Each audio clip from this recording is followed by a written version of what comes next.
Most of us already know this, but MMOs are slowly getting stagnant and, well, less good overall. Let's find out why. It's 2005. It's Friday night. You've just finished your shift, and you open up your flip phone to a text from your guildmate. Wanna take Strath? Little did you know, this was the best that life was ever going to get. The MMORPG was once a genre that was thriving. To enter an always persistent online virtual world filled with millions of other like-minded adventurers was a concept as mind-blowing as it was exciting, and today people are left with fond memories that are built to last a lifetime. However, as time has passed, it's become more and more apparent that their unique appeal has dwindled, and many lament that the magic that had once captivated them has faded. But they never seem to extrapolate why. Well, probably because they're just looking to vent and they don't want to fully commit, lest they come off as a no-life nerd. But luckily for you, that's not a problem. That is something I have no problem with. So, what exactly is the magic? Well, in the context of the MMORPG, it's a combination of things. It's what you felt the first time that you stepped into this unknown world, and that's the word of the day here. The systems are unknown, the characters, the quests, abilities, spells. The magic is the feeling of wonder and mystery that you get from a world of discovery filled with other people to discover it with. You see, MMOs are a lot like fluid exchange. Okay. Everyone remembers their first time, you're level 1, you don't really know what you're doing, and you're also paying for it. It's that moment in the Ocarina of Time when you first enter I mean, maybe. Who knows? Hyrule Field, or Final Fantasy VII, you exit Midgar, or you leave your house to refill on Hot Pockets. It's the adventure and even the intimidation that comes from the unknown. And as soon as you lose that, you lose the magic because the unknown disguises the treadmill. And to understand this, we must... I honestly agree with this to a certain extent. I don't think it's fully about the game being unknown. All of us can easily have that same experience by going into literally any MMO that we have never played before. And, well, not just looking up the most best guide how to do things the most optimal way. And there you go. You have this unknown. Admittedly, now we're older, less time, so we wanna be optimizing our time, and we don't want to lose our time. So that's why a lot of people do use guides and whatnot. I personally never used guides, but I still kind of struggle with MMORPGs to a certain degree. Not all of them are good. I honestly think no one really knows what even makes MMORPGs like good in the first place.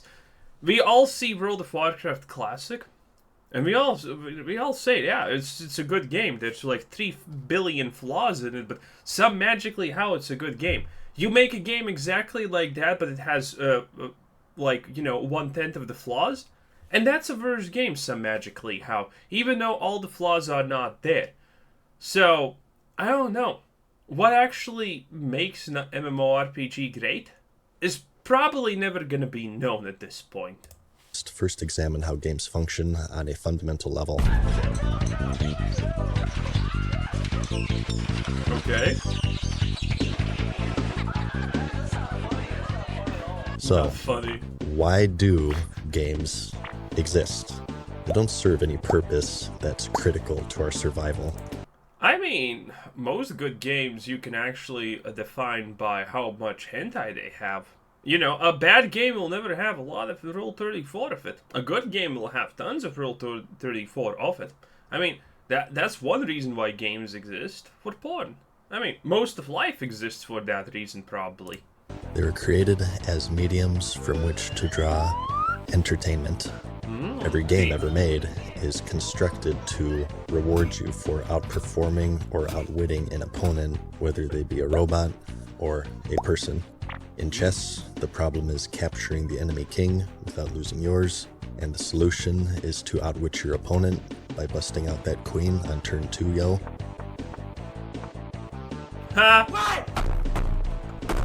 That's in pretty XCOM, stupid. You have to make a 99% shot to kill an alien, and then you break your keyboard over your knee when you, of course, miss.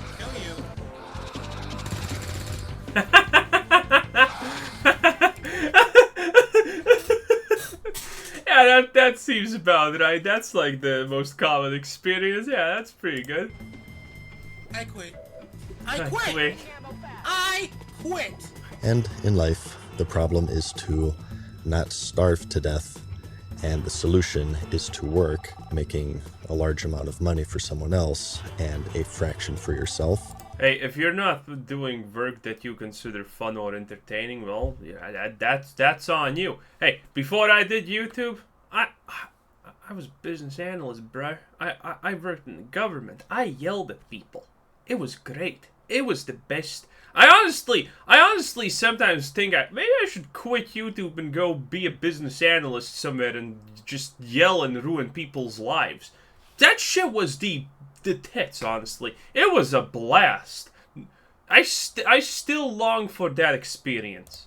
Until you die. And as for the MMORPG, much like life itself, you are handed many problems. If you are level 1, you must reach level 2 by killing enemies and completing quests. If you don't have enough money to buy things, you must extract it from the world by killing enemies and completing quests. Or by completely skipping the entire point of the game to begin with by purchasing currency. Smart. To advance to the next PvP rank, you must kill other players in-game. To unlock this vendor, you must farm reputation. And to upgrade your questing gear, you must clear dungeons. And to upgrade your dungeon gear, you must find 20 other people with nothing better to do and sit down with them for 4 hours a day so you can raid. The MMO is a special case though, because there's some complexities and variables at play. First is their multiplayer, meaning that user experience is wildly variable. Two people who pick the same race and the same class will have 2 extremely different experiences. And as for number 2, they are of course long form. This isn't a Zelda game where you just pick up the controller and you have a relatively predetermined amount of time before you hit the credit screen. Content, character progression, and ways to pay real money for character progression is constantly added. The more ways to pay for character progression and not do anything yourself, the better, obviously. That makes good games, as we all know. That's why World of Warcraft, well, retail is so popular and everyone's always so happy about it. And no one ever complains about anything. And that's why a good expansion is left for dead, because no one has any absolute belief that even if this one expansion is going to be good, the next one's not going to be, again, Dogwater Reborn. In order to extend or even erase the finish line entirely. And not only that, but even the direction and quality of the content changes as the people developing them and those playing them change. But even though they are perhaps the most complex genre of game, they can all be broken down into the following. Oh well, this is Diablo, Bloodborne music. Currency accumulation, collections, or even things such as social status. The goal is to extract advancement from an online world, where each day, no matter how minuscule it may be, the player is able to progress in some way. And the method for delivering this progression is known as the carrot and treadmill system, where the rewards are represented by the carrot and the method of obtaining them by the treadmill. And it's the very tough job of the developer to create both the rewards and also the obstacles that the players must traverse through or around to obtain them. And while a skilled developer will be able to create a treadmill that's fun and rewarding, an exceptional one will be able to disguise it. So I mean, fun and rewarding is such a loaded term in this case, because for every person, fun and rewarding means a different thing. There are people who are interested in PvP and don't raid. There are people who only raid and have absolutely no interest in PvP. So, it's kind of hard, because what 99% of people find fun, the other 10% find boring. And that's where a huge problem starts. Such that the player is completely unaware of what lies beneath their own feet. Or, alternatively, you can just sell the player the carrot. So, for everyone's first MMO, not only are they unfamiliar with this design, they aren't even aware of its existence. They barely even know how to play, let alone the mechanisms running behind the scenes that drives them to play. It's the goal and desire of the developer to manipulate their game such that if his solution to this is going to be anything other than a time machine, I will honestly just not accept the solution. Players look at it, they don't see a treadmill. They see a fun and exciting adventure, because that is the feeling of wonder and mystery that everyone remembers from their first MMO, and that is what is associated with what is colloquially known as the magic, where new things are learned and skills are honed with each passing day. That is how most every MMO is designed. It's likely that's how they'll always be designed, at least in some way, but it holds one fatal flaw. When the appeal is derived from the unknown, it means that it's also fleeting. In fact, it degrades at a rate inversely proportional to how effective it is. The more fun you have, the more you play, and the more you research how to play or what you're going to be playing before it even releases on websites such as YouTube or Twitch, for instance. And so the player base is continuously drawing from this amalgamative pool of the unknown. It is a resource that is expended faster than it could possibly ever be replenished, because it functions similarly to everyone's favorite thing after MMOs. I mean, true. Drugs. This is your brain. This makes sense. is World of Warcraft. This is what happens to your brain. After playing World of Warcraft. I mean, if she hits me with that pen, I have absolutely no issues with that, baby. Come on, please, mommy. Family goes through. Yeah. Oh. I like Any this. questions? Yes. World of Warcraft. Yes. Try it for free at warcraft.com. Beautiful. Yeah, it's that good shit. A good old dopamine orgy. But, like with any drug, you build up a resistance to it, and to obtain the same high, you must incrementally increase consumption. Over time, achieving the same level of satisfaction requires a greater and greater level of commitment. Get the mascot involved, that's right. The guy in the bear outfit. I'm so desensitized. It's gotta be just completely bananas to get me all. And developers have it tough, to say the No. least. Capturing the magic in the late 90s and early 2000s was a far simpler feat for a variety of reasons. Today, when you say MMORPG, anyone even remotely familiar with games knows exactly what they are. You can safely shut down your MySpace, because this isn't 2004 anymore. The genre has Could sort of be. been done, even more so than your mom. Wow. And it hasn't just been done. Bruh, he just slipped the most monotone your mom joke ever. I'm proud of Mad Seasons for that. Like your mom, it's been redone, watered down, and re-watered down 1,000 times over. And the Wow. player now knows more, both as a whole and as an individual. And just as how this has progressed slowly over time internally by experiencing them, so too has it externally, as the world around them has also, of course, evolved. Yeah, you know that other MMO known as Life, where you get one character, Kinda PvP sucks. is always enabled. Haha, true. If you die once, that's it, and you have to keep doing this preventative maintenance on your food and drink bars. It's a little too hardcore for me. A little bit But annoying, yeah. as far as knowledge is concerned, social media in the late 90s and early 2000s was different than it is today, I suppose. Pictures Bruh. loaded like this. eBaum's World was the most popular video sharing website, and thought was a word associated with a database website. I mean, those were the good times when we did not know that thoughts existed. We still... Why did we invent thoughts? It's like inventing colors. Jesus. Such mistakes. And as for YouTube, it didn't exist. We now live in an age with data mining and streamers and YouTubers doing their blow up doll thing at some amazing, oh my god, piece of news that you just have to see because this is so insane. Oh my gosh. Nice. The purpose of alphas and betas have shifted away from testing to advertising vehicles. And no matter how complex... Hey, at least we shifted. We kind of actually slowly shifted away. Remember, 3 or 4 years ago, if a game was an alpha or in beta, it was a full release. We slowly, actually, some magically how crawled away from that reality. We shifted to a different timeline. There's probably a bunch of losers in a different timeline currently like, oh, the new expansion is an alpha. Oh boy, time to buy. And that's the whole game. And the game actually never releases. Dude, how did we actually just magically manage to not stick to that timeline? Or intricate the systems are, no matter how many months or years they take to design, they are solved before they even release.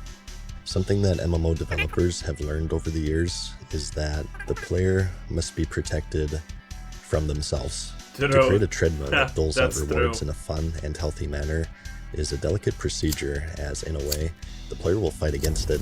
The treadmill must be as entertaining as the carrot is valuable, as a large discrepancy between the two will not stop them in their pursuit and sabotaging their own satisfaction in the process. If it is more efficient to tumble down a flight of stairs to obtain the carrot, that's what they'll do. They'll cast aside their own enjoyment of what is supposed to be a fun journey in exchange for this hypnotizing carrot, and going through any means necessary, even spoiling the actual experience in the process by doing horrible, unfun shit. And what's more, even if you, the individual, consciously avoid this, you're still affected by it because it's, of course, multiplayer. Knowledge is power. Damn. And not just in the world of video games. And luckily, engorging your brain with infinite knowledge is not only easy, but free with Brilliant, the premier way to learn math, data science, and computer science. Brilliant is an online tool Computer science for losers, by the way. that makes learning fun, interesting, and exciting, with thousands of lessons to accommodate people of all backgrounds. Basic from algebra, beginner bruh. to They got that USA expansion on lockdown, boy. Basic algebra. Let's go, baby. advanced. Your lessons are customized to suit your specific needs and tailored to fit at your own pace. And the reason why it's my favorite learning tool on the Citadel is because it's gamified. Each lesson you complete gives Fuck you is this? experience points. There's a leveling system, and even leagues that you can compete in if you're like me and you're competitive, like the time I got rank 14 in the recreation of a 15-year-old video game. You know, just in case Damn. you forgot. But it actually makes it really fun and RPG-like, and it makes you feel like you make progress every day. You can take it on the go, on your phone or tablet if you want, and lessons can be as short as a few minutes, so it's not something that you really have to set time aside. What kind of fucking lesson is this? What kind of autistic drooling moron needs this? Man, they've been hard with the America expansion. Something that you really have to set time aside for, in case your dungeon queue pops or something. You can get started today. The first 30 days are free, so there's not this huge commitment. And the first 200 people to use my promo URL at Bro, look at that Oppenheimer picture. Not really close, but you know. It's nice that they're sticking with the times and adding an Oppenheimer picture there. brilliant.org/madseasonshow. Get 20% off the annual plan. But knowledge in all forms is power. The availability of information creates a compulsion to obtain it. A player who knows the optimal rotation of their class, the strategy to kill a boss, or the best way of farming currency, or the best strategy in Devout token, of PvP course. will vastly outperform a player who doesn't. True. They will get more opportunities, they will progress faster, and even putting that aside, the entire genre today is designed assuming that players are obtaining all of this information not from the game. Well, that's literally just World of Warcraft. The game is literally designed around the fact that you are gonna download add-ons that tell you when to dodge and do stupid shit. No one even knows the mechanics. It's just an add-on, honestly, playing the game for you, because you don't think for yourself. You're just listening when the add-on says jump, and you ask maybe how high time to time. But from third-party websites. I mean, it's to the point where you have World of Warcraft GMs just telling you to look it up on Wowhead. A person who blinds themselves to information and optimization Nice. for the sake of desperately trying to recapture the magic that attracted them to begin with? I do that, but I'm actually not bad at games. I have never looked up a guide. I have for Lost Ark Boss to see what the boss mechanics are, but other than that, I literally never look up a guide. Most games are not complex enough to actually not where you can't figure this out on your own. And a lot of people look up guides, and that's because, well, honestly, you're just kind of lazy. You just don't want to figure it out. Usually it's not hard. You do it once for one game, congratulations. You're a professional probably at literally every single other game of that type of genre. It's very simple. You just need to do it one time. Most things in life are not really too hard. It's like, just try it. Figure it out one time and congratulations. You could probably do like 50 other different things because of base knowledge what you accumulate just from doing one thing. And this is what people get so wrongly.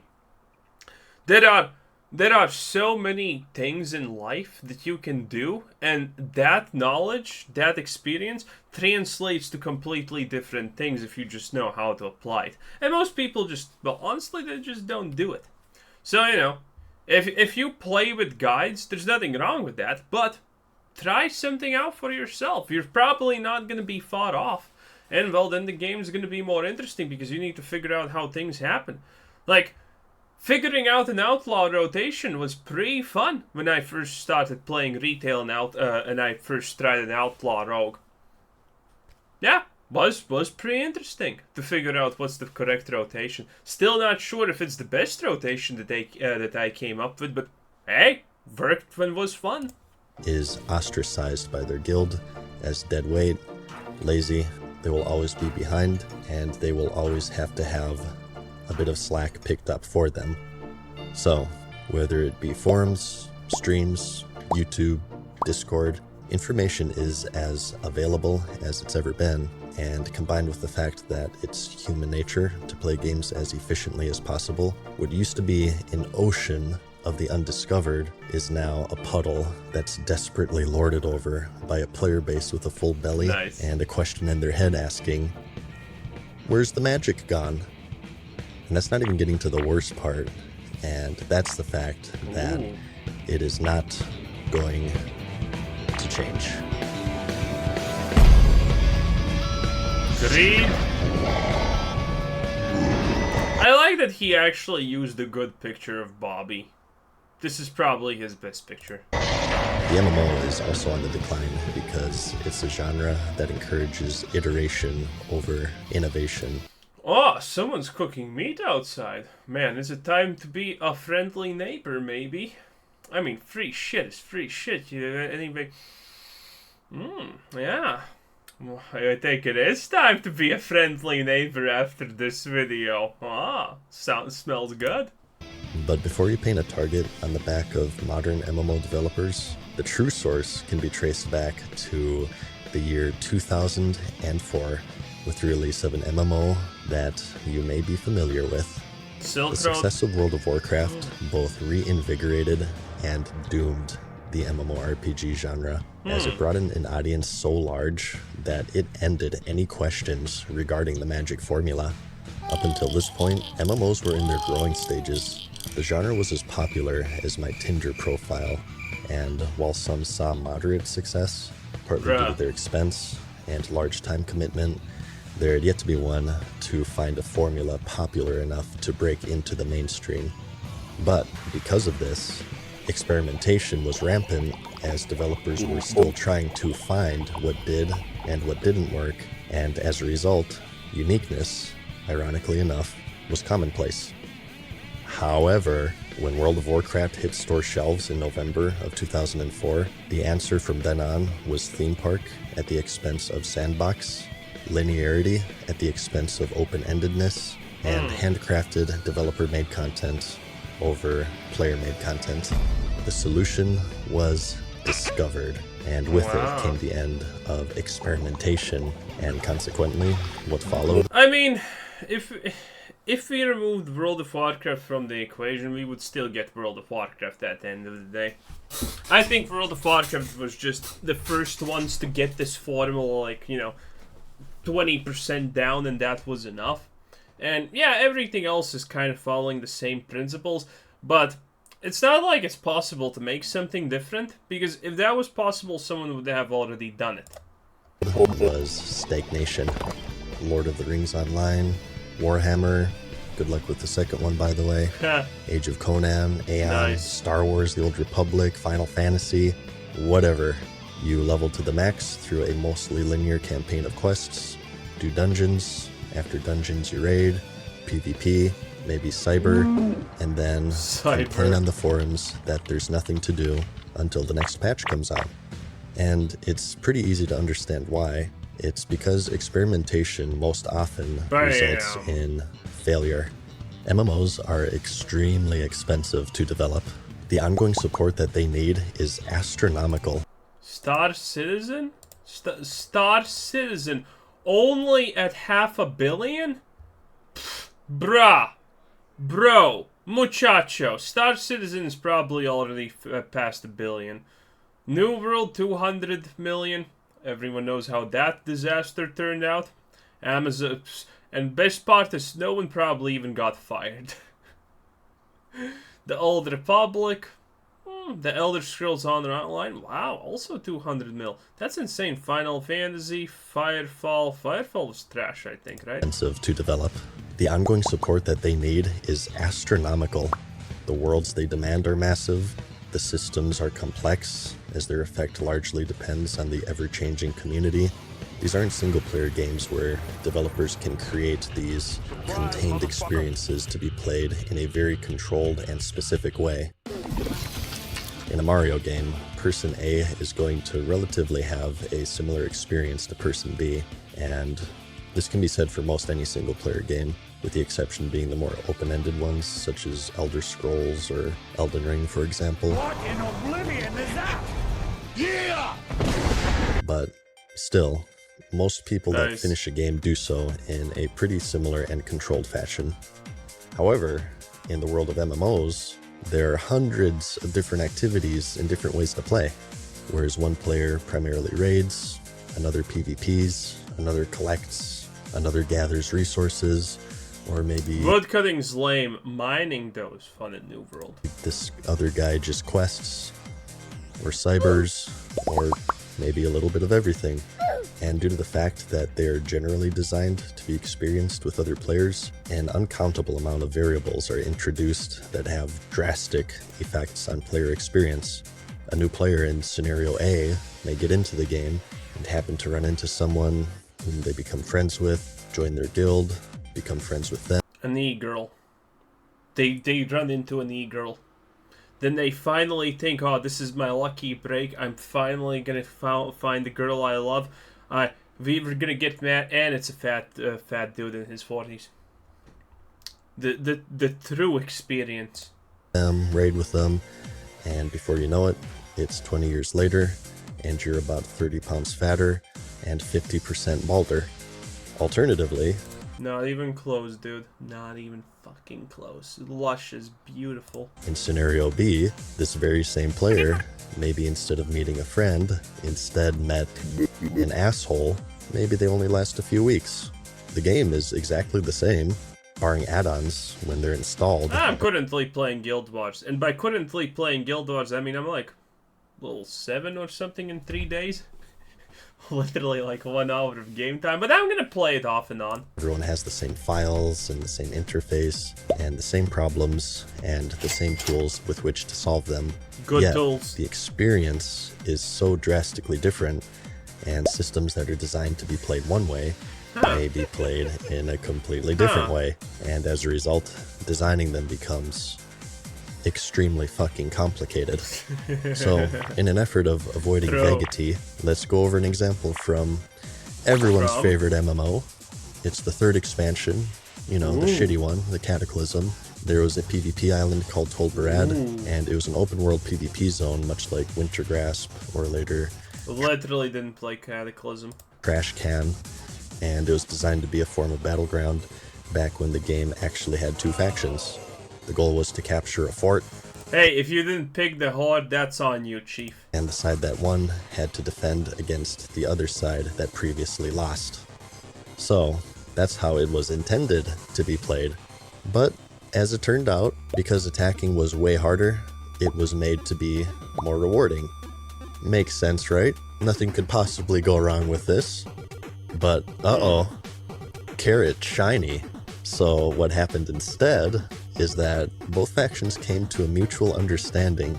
Because winning through attacking was so much more lucrative, it was much more efficient for both sides to trade wins by losing intentionally when defending and avoiding a long, drawn-out battle that results in fewer rewards for everyone. Because who in their right mind plays video games just to play them, right? What are you, a casual loser? So, because of this broken system, it was very difficult to get in when your faction was attacking because, while no one is going to queue for a fruitless guaranteed loss while defending, everyone is going to queue for the fruitful guaranteed win while attacking. So because of this, the number of attackers vastly outnumbered defenders, so much so that there wasn't even enough room for them, but you could cheese it if you were technically in the zone when your side won. And that's what this madness is about before you. This was the bridge dance that people would perform when they're trying to be in the zone when their side won, while trying to avoid being teleported out due to the battle being full.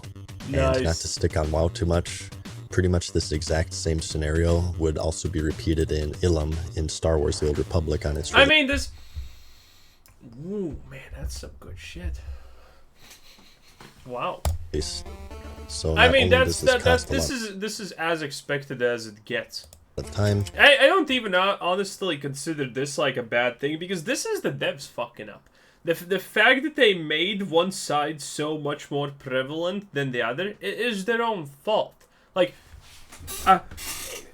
people go in. They like do one attack, one defense. They do it a couple of times, and then they have experienced what there is to experience, and now it is time to get the reward.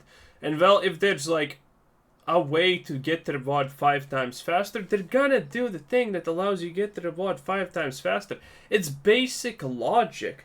Unless the experience of the PvP is so good, then you're not gonna stay it. And it's a world PvP is like, okay, you're owning these people left, right, and center, but suddenly 4 people go on you and you die.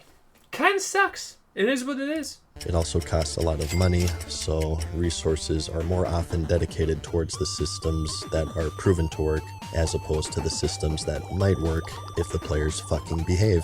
Which is why you get another copy-paste of the Timeless Isle with every fucking expansion.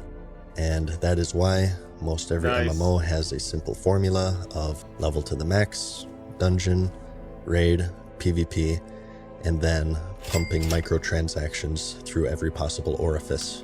Beautiful. Straying away from this proven financially winning formula is an enormous risk, and you need to look no further than New World as one of the most recent victims of deviating from it.